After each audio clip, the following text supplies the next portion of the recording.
Hello everyone, I'm mbl의 working for Haipaiklub. Today we will have an interview with mbl's international sales manager, Mr. Antoine Hurbur. Is the right name? That's correct. Thank you.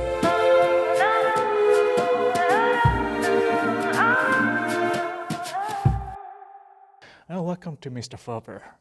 How's your flight? Yeah, it was a very interesting trip to get here because I stopped in Finland on the way to visit a new dealer. But I'm very happy to be here in Seoul. Fantastic city for me and very friendly people. Incredible food as well.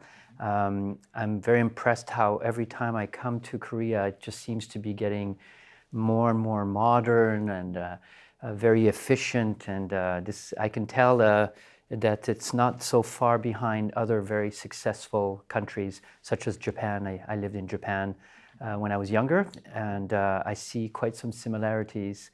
But the food here is really something special. I'm very happy to be here. Right. First, MBL fans in Korea and our YouTube subscribers may want to know more about you. Could you tell us about yourself? Okay, so I've been working in the hi-fi business probably almost 30 years now.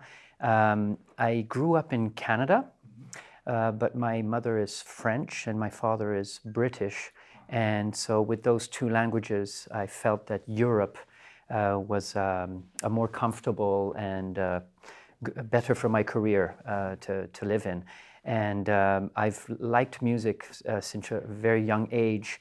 My family in England, there's a lot of musicians in Britain. My grandmother was a concert pianist, and when she was 18, she was invited down to the BBC to record. And when she was there, she met Sergei Rachmaninoff, who's a very, very famous composer, and played with him and got to know him. My grandmother, Dorothy Durnley, her brother's son, his name is Christopher Durnley, and he was one of the greatest organists in Britain in the 60s and 70s and 80s. And he played the organ for Prince Charles and Lady Diana's wedding, for example, in St. Paul's Cathedral, because he was the principal organist for St. Paul's for 25 years. So music's very much in our family. I bought my first stereo when I was 13. I was delivering newspapers. We do that in Canada, which allowed me to save up the money. And I've always been a big fan of rock music from the 60s and 70s, especially starting with the Beatles. I had my first Beatles record when I was 9, given to me by my father. And my family comes from the Liverpool area, so my father actually used to go to the Cavern in the late 50s, early 60s. Unfortunately, he never saw the Beatles there. He missed them.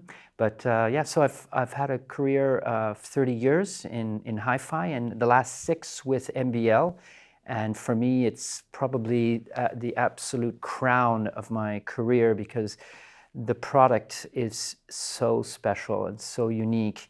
And in a way, MBL has kind of remained a little bit of a hidden secret because a lot of our business, the company being founded in 1979, was actually here in Asia. We had a very strong distribution, and almost 75-80% of production was being bought by Asians. And I will go into that a little bit later as to why, and it has to do with this unique speaker technique.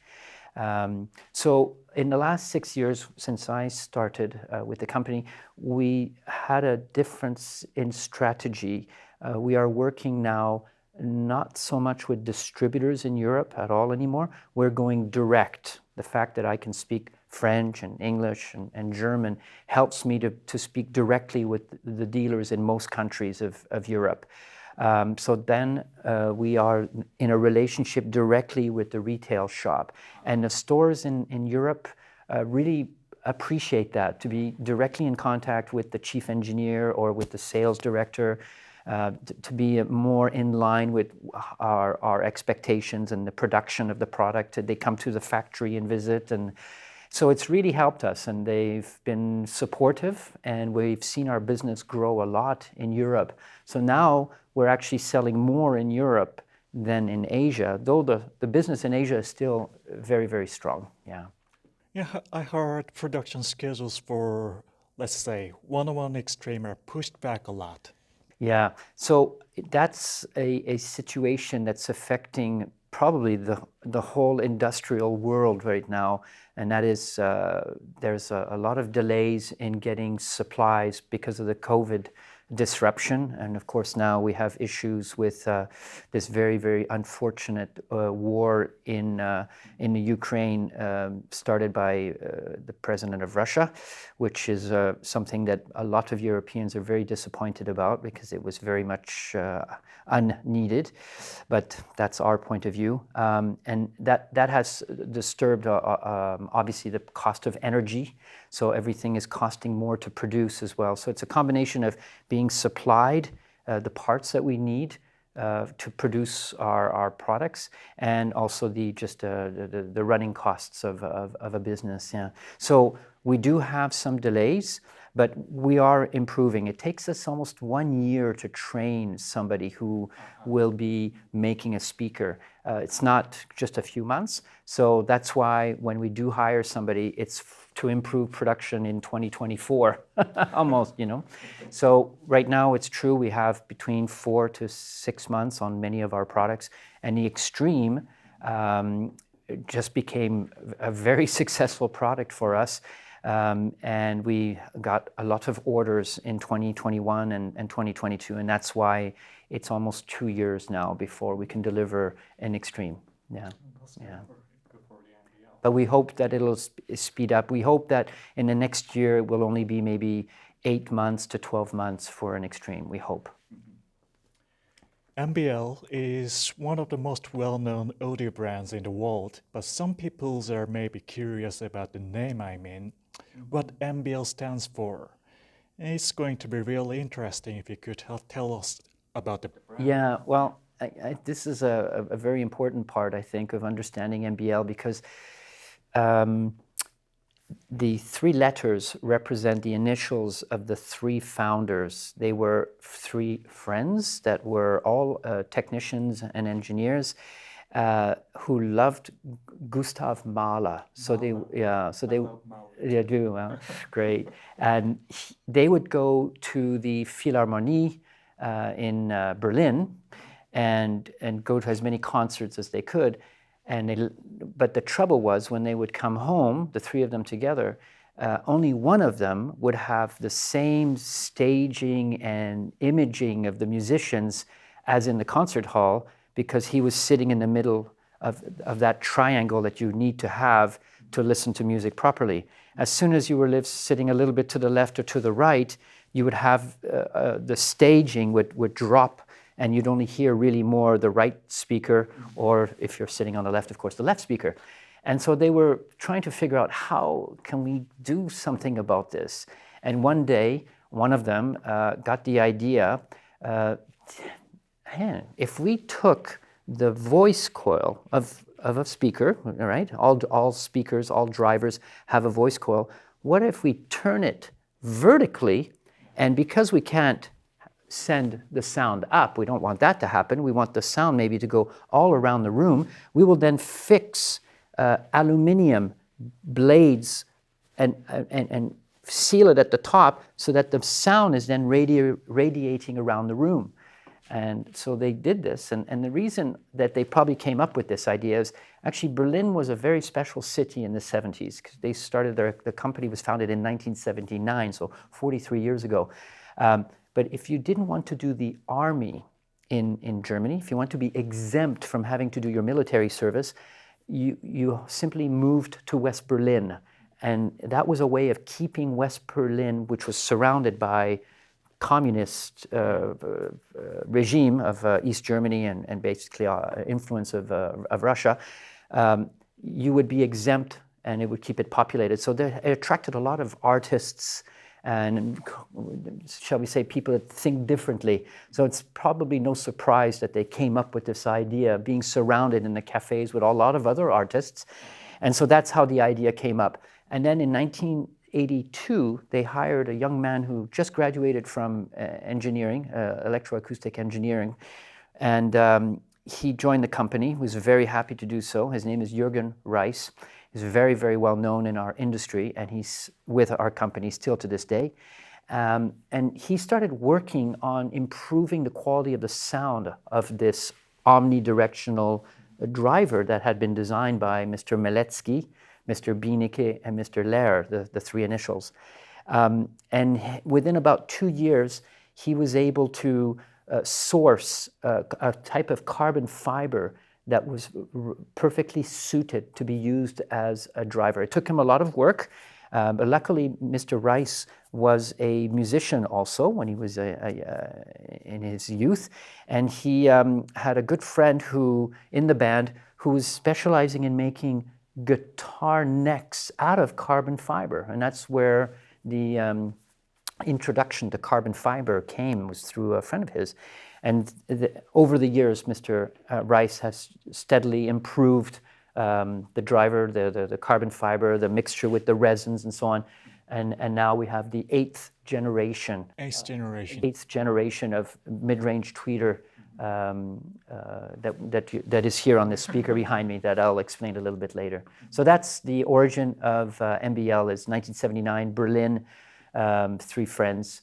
And they know, and thanks to this pulsating sphere, so the music being radiated throughout the room, we have a much wider sweet spot. So you no longer need to sit between the two speakers. You can be sitting a little bit to the left, to the right, and still have almost exactly the same stage and imaging as though you were sitting between the speakers.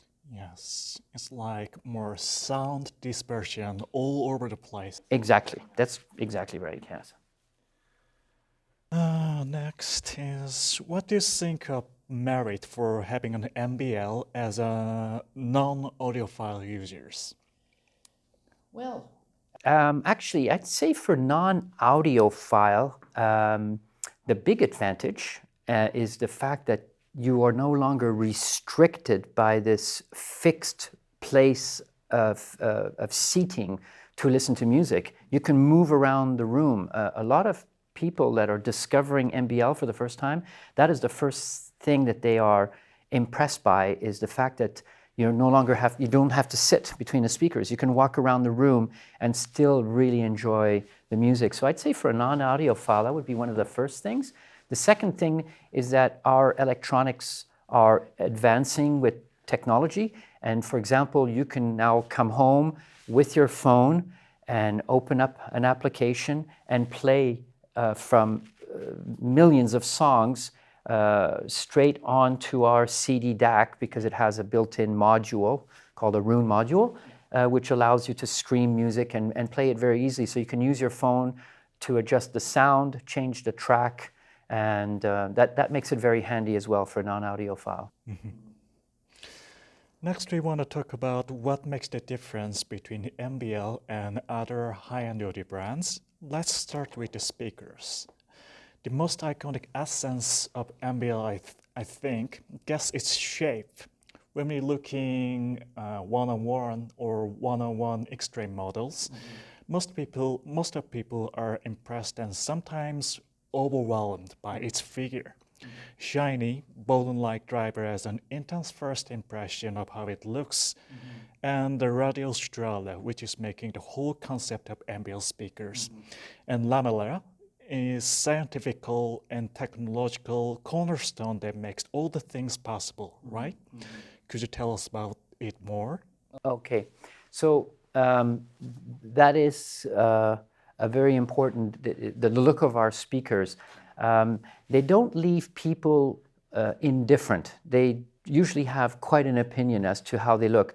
There's a lot of people that think our speakers look very beautiful, and there are some people that think they look maybe not so beautiful, but that's normal. At least you're definitely pushed to have an opinion, because they're not an ordinary looking rectangular box like a lot of speakers can be. And especially the 101E, we have found out actually that very often it's the spouse or the wife or girlfriend that finds it very, very beautiful.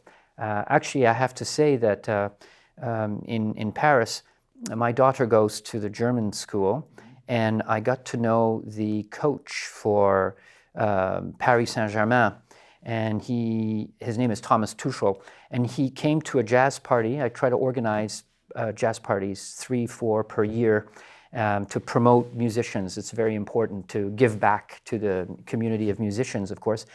And he came to the concert with his wife, and he knew about hi-fi, and he knew about vinyl especially, because his father was really into it as he grew up.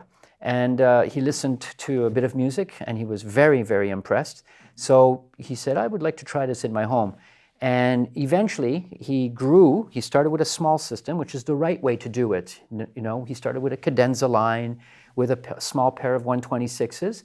He got used to that, and he said, yeah, I think I want a little bit more body. So he went up to the 120, for example, which is a larger enclosure, slightly larger drivers.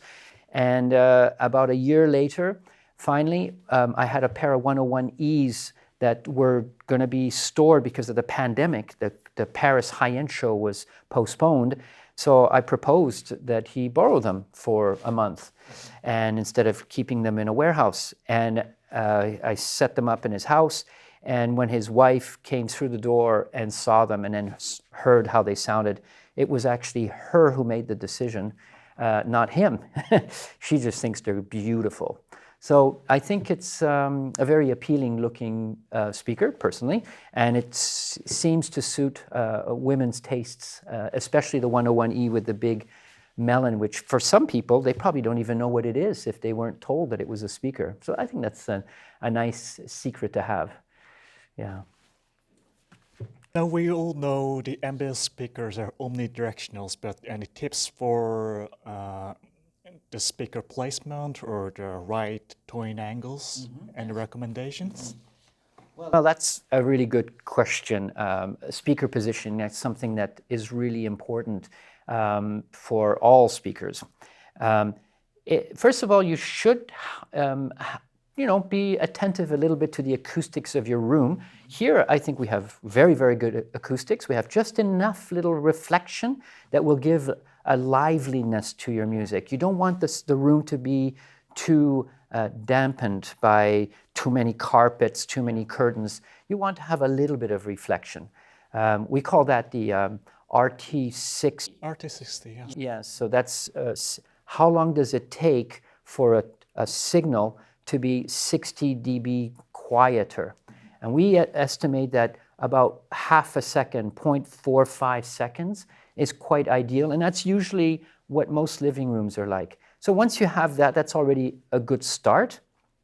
And then the next thing we suggest is try to take a look at what these golden ratios are that you can find out on the websites, on the internet, I should say. And there is a certain distance you should keep relative to the side walls and to the back wall. So right here, I'm sure this is just for presentation. They can't leave the speaker in the middle of the room. But with this speaker, we would definitely be moving it at least a good 1 meter 20 to 1 meter 60 from the wall to get an ideal sound reproduction. Towing in after that is a question of taste as well, of course, and a certain tone for the room. But the nice thing about an MBL speaker is it's actually much less sensitive to the acoustics of the room thanks to the omnidirectional design of the driver.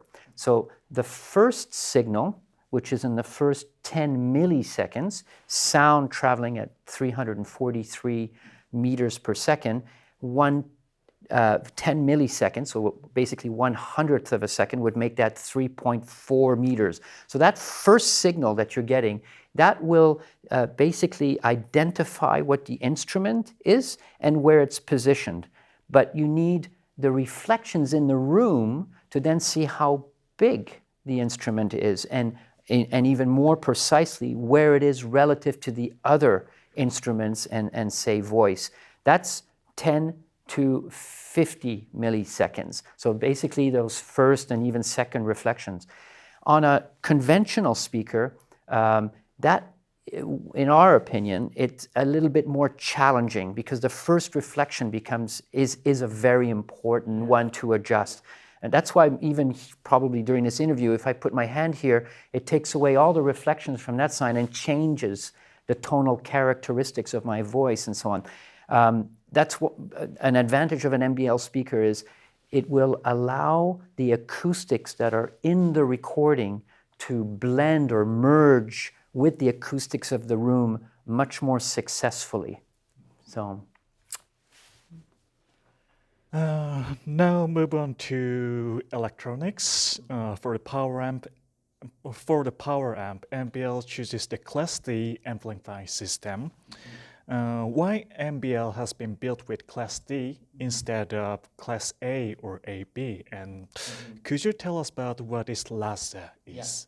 So that's the linear analog switching amplification. So Jürgen Reis has not only responsible for designing all the speakers since 1984, but he's also responsible for making our first preamplifier, the 6010D, and all the eventual developments in electronics have been done by Jürgen Reis. So amplification as well as preamplification, as well as digital to analog converters. So he's a very, very talented man. He has taken the best of Class A, of Class AB, and Class D, and put it all in our two lines of electronics, the Cadenza and the Noble line. And so the linear analog switching amplification is something that's designed purely by Mr. Reis, and the big advantage for that is it allows us to continue to use a analog kind of traditional power supply and combine it with switching amplification, which takes a lot less heat dissipation to deal with. So we don't need to have such big heat sinks. As you can see, the Noble line is quite compact in size, but at the same time, it still puts out a lot of power, which we do need for our speakers because of their efficiency is a little bit on the lower side at 81 dB. But for example, the N51, which I believe we have here, is able to deliver 380 watts, though it's very small in size. But if you try to lift it, you realize, oh my goodness, it's a serious amplifier because I think it weighs about 27 kilos because of the toroidal transformer. Now let's talk about the Unitygain functions on preamps. I think it's something to do with a line level signal from a source and impedances between devices. Could you get more specific for the Korean fans? Right. Well, that's again something that Jürgen Reis noticed, and that is we've got a 2-volt signal coming out of most phono stages of today and the CD DAC, the analog section of a converter or a CD player. And so he felt we don't need to give gain in the preamplification stage, only a little bit, like 1.4 dB is what we feel is just the right level so that the signal coming from the source, so whether it be the phono output or the analog output of a DAC, is then transmitted to the amplifier without unnecessary gain from the preamplifier. And that allows you to have much greater dynamics, less distortion, and just a quieter background. That's the function of the Unitygain. So actually we're one of the few, I believe, that do something like that. And that basically, when you put on Unitygain, you're turning off the gain. So in a way, you're kind of, you're not actually adding, it's the other way around, you're kind of taking away. So, but if you feel you want to play a little bit louder or you know, you want to go more in like a party mode with your system, then you would turn it off because the volume is limited to 70 when you have Unitygain applied, which we feel is about the maximum level to benefit from this lower gain coming from the preamplifier. So without Unitygain, then you have 8 dB of gain from the preamplifier, which in some cases might be needed. So we feel that it's necessary to give that option to the user. Yeah. Is the function that we can use with other brands' power amplifier as well with Unitygain? Yes, you can use our preamplifier. The preamplifier, definitely, you can use it. The Unitygain, good question. I haven't been asked that question before, but no, yes, you could. You can use the Unitygain function on our preamplifier with any amplifier. Yeah. Now, you want to show us what's in the box in here? Well, yeah. Well, I'm traveling quite often in Europe with a vinyl collection. I have 3 cases like this. So obviously in Europe, I have sometimes my car, so it's easier to carry. But on a trip like this, I can only take 1 box. So I brought my favorite records, shall we say, and maybe I can take you through it just really quickly. So to begin with, I always have a couple of extra CDs just in case there's any problem with the internet and also test. But first thing you should do is obviously have a test vinyl to make sure that all the different tones are performing the left channel, right channel, in phase, and so on. So exactly. So that's always a good thing to have. Like I was mentioning earlier, my uncle Christopher Durnley. So that's one of the records that he issued when he was the principal organist of St. Paul's Cathedral. So that I like to play. And then I like to play a lot of albums, a lot of music that people are familiar with. So almost everybody knows Elvis Presley's voice. And this is a nice album that he put out in the mid-'60s. And there's a track on here where there's really beautiful background vocals, great instrumentation, and his voice is maybe at its best and beautifully recorded. So I like to play that. And then this is an album by Simply Red, where track 2, Same Old Red, has a beautiful bass line and some pretty splashy, but in a good way, cymbals. And I like to test the system out with that. It really brings out the high frequencies as well as the low frequencies. This is an incredible album, which a lot of people are familiar with. It's considered kind of an audiophile album because it's very, very well recorded, but at the same time, the music is absolutely gorgeous. Every track on this album is great, so I like to give demos with Monty Alexander. Plus, I've seen him in concert, so that's also nice to have. This is another album that I like to play because of the vocals. This is a crooner, we say, so kind of jazz singer from 1964. And actually, it's a German company called Alto that reissued it about 20 years ago, and they had Bernie Grunman do the mastering. So very, very well recorded. They only made 3,000 pressings, so quite important. That means every pressing of this album is very good quality, made in a very good factory. I'm a big fan of jazz music, of course, but especially Chet Baker. This is an album that he put out in the 70s that relaunched his career. It was actually thanks to Dizzy Gillespie, who bought him a denture because he had, unfortunately, big problems with his teeth. This is a gorgeous album with beautiful vocals, great fellow musicians such as Ron Carter on bass, or a very famous drummer called Steve Gadd. So his voice is gorgeous, his trumpet playing, the orchestration, so really great album to play. Here I have, this is music that I was into when I was a young man, actually. It came out in the 80s. I bought this album when it came out, so 1982, I believe. And it's King Sunny a Day, and every one of the musicians, and there's like 20 of them, playing beautiful, unique instruments, and this is going all over the place. So the MBL speakers are having a great time reproducing an album such as King Sunny a Day. I have here my first of what's called Better Records. So this is a company out of California that I buy some of my vinyl from.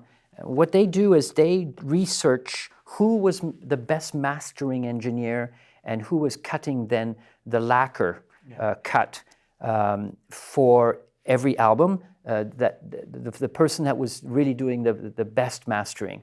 And what they do then is they source these albums. Sometimes, like let's say this one, which came out in 1975, maybe the best pressings actually were from 78 till 81, if it was this mastering engineer that they've researched. And what they do is they buy as many of these records from that period and listen to them, and when they find real jewels, they will keep them and sell them through their website. So I have this album already on 180 gram pressing. It's supposed to be, you know, the best pressing and so on. But when I listen to this version of it, it's much, much better. More detail, quieter, more resolution, possibly also because this was pure analog from the tapes to the vinyl, of course, whereas the represses of today, the reissues are often been converted to digital, which is okay, there's nothing wrong with that, to be then re-equalized, to be remastered and so on. But quite often the original recordings, especially the mixes, that you should never change anyway, but the original masters by these individuals are fantastic sounding, or are the best sounding. It's really expensive. That's true. This one was about $200. Yeah, but if it's an album that you love, then it's worth it because you're going to listen to it a lot. This is an album by Ray Brown on a label called Concord, I believe, and this is a fantastic recording as well. I've seen Ray Brown in the Blue Note in New York, 1992, with Jeff Hamilton on drums and Benny Green on piano. And this is just a very, very good jazz album, very dynamic. Again, this is very well known also. Three of the greatest guitarists playing together on stage, beautifully recorded. Here's another album that I find very interesting. So this is called The Lost Recordings.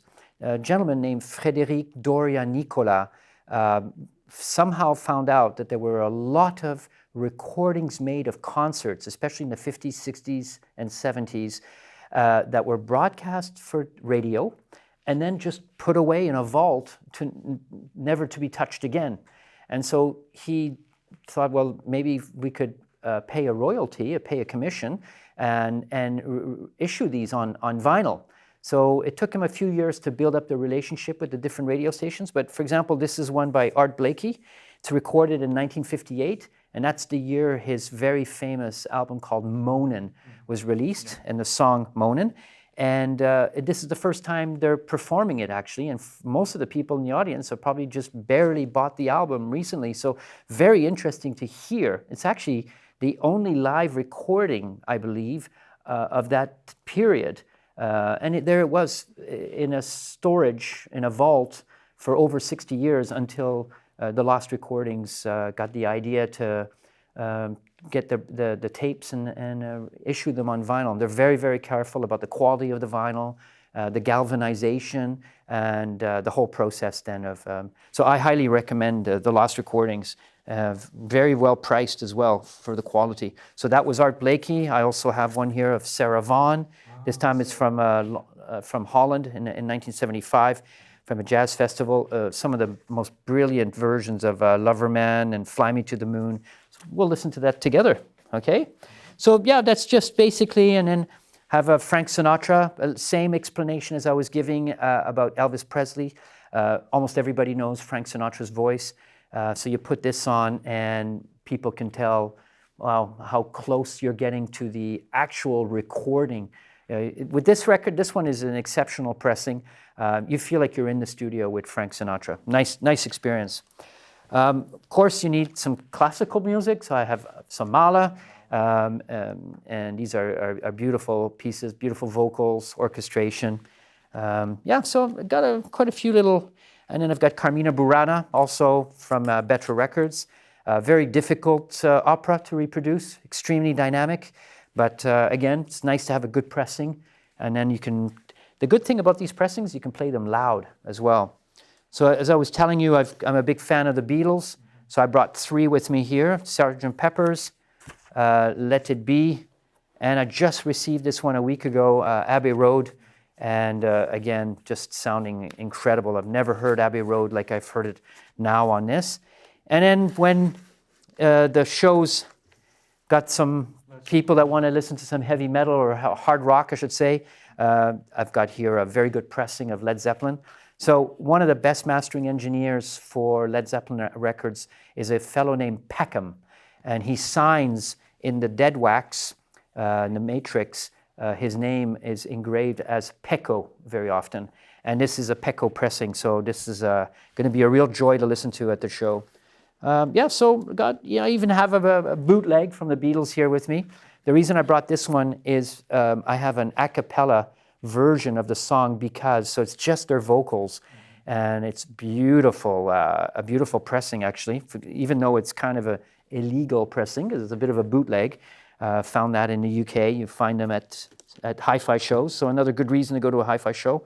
This is a test pressing, so that's why it's got a white label of Shirley Horn, an album she did in 1964 called Traveling Light, and this is a remaster, so this was reissued in 1997, and there again it's Bernie Grunman who did the mastering, so very, very good quality. And then another favorite of mine is Harry Nilsson.